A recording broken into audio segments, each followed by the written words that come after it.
Puji Tuhan. Kita langsung buka Alkitab kita di dalam Lukas pasal 24 ayat 1 sampai 3. Lukas pasal 24 ayat 1 sampai 3. Saya baca. Tetapi pagi-pagi benar pada hari pertama minggu itu, mereka pergi ke kubur membawa rempah-rempah yang telah disediakan mereka.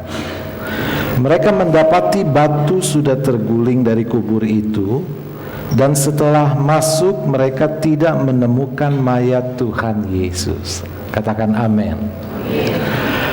Saudara, kita harus bersyukur bahwa kematian Yesus menutup pintu neraka buat kita.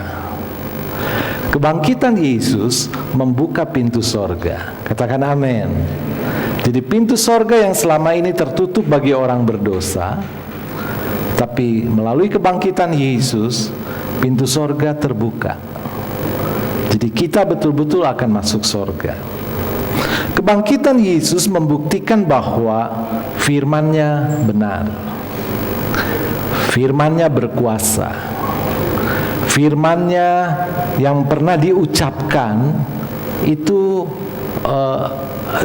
real, nyata. Yesus pernah berkata kepada murid-muridnya bahwa dia akan mati, tapi 3 hari kemudian dia akan bangkit. Dan itu terjadi sesuai dengan firman-Nya. Yesus juga pernah berjanji kepada murid-muridnya bahwa ia akan menyertai mereka sampai kesudahan akhir zaman, termasuk kita.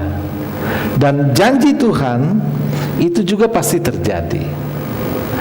Dalam Yohanes 14 Yesus berkata, "Aku akan pergi ke rumah Bapa menyediakan tempat bagimu." Itu janji Tuhan, dan janji Tuhan pasti akan terjadi. Janji Tuhan juga di dalam kitab Wahyu, di sana dikatakan, barang siapa yang menang, namanya akan tertulis dalam kitab kehidupan. Artinya nama saya, nama saudara tertulis dalam kitab kehidupan. Ketika murid-murid datang kepada Yesus melaporkan bahwa ada orang yang memakai nama Yesus, mengusir setan, menyembuhkan penyakit. Ada orang yang bangga bisa membuat mujizat, tapi Yesus berkata, yang lebih penting adalah namamu tertulis dalam buku kehidupan. Dan itu janji Tuhan. Dan kebangkitan Yesus menyatakan, memberitahu kepada kita bahwa janjinya itu ya dan amin. Katakan amin. Jadi semua janji Tuhan akan terjadi, akan digenapi.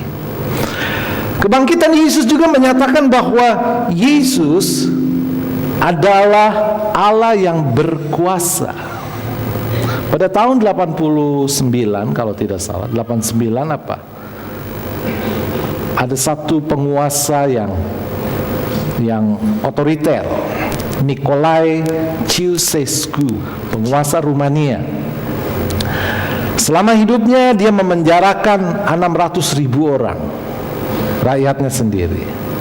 Dan di antara 600.000 orang ini hampir setengahnya mati di penjara, disiksa, dianiaya. Dari 600.000 orang ini banyak pendeta-pendeta. Pendeta-pendeta saudara di penjara, disiksa. Salah satu hamba Tuhan pendeta yang disiksa di penjara yang masih hidup sampai sekarang adalah pendeta Richard Wurmbrand. Di tubuhnya penuh dengan bekas-bekas luka, besi panas, pokoknya disiksa.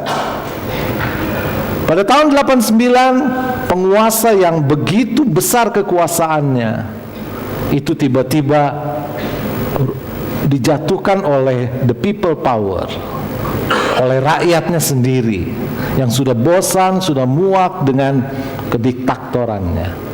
Suami istri ditangkap, diseret, lalu ditembak mati. Istrinya sebelum mati berteriak, "Go to the hell." Sampai kita akan pergi ke neraka. Kekuasaan yang pada waktu itu tidak mungkin diruntuhkan, tetapi runtuh juga.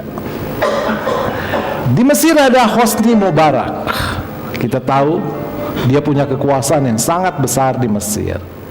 Tetapi beberapa bulan yang lalu dia tiba-tiba juga runtuh. Hanya satu yang kekuasaannya tidak bisa runtuh, tidak pernah bisa diruntuhkan, tidak bisa dihancurkan, kekuasaan Tuhan Yesus. Dalam Matius pasal 29 di sana dikatakan, kepadaku telah diberikan kuasa atas sorga dan bumi. Jadi sorga, bumi ada dalam kekuasaan Yesus. Dan kalau Yesus berkata, aku akan memberikan kuasa kepadamu, kita harus percaya kuasa itu benar-benar akan diberikan kepada kita. Katakan amin.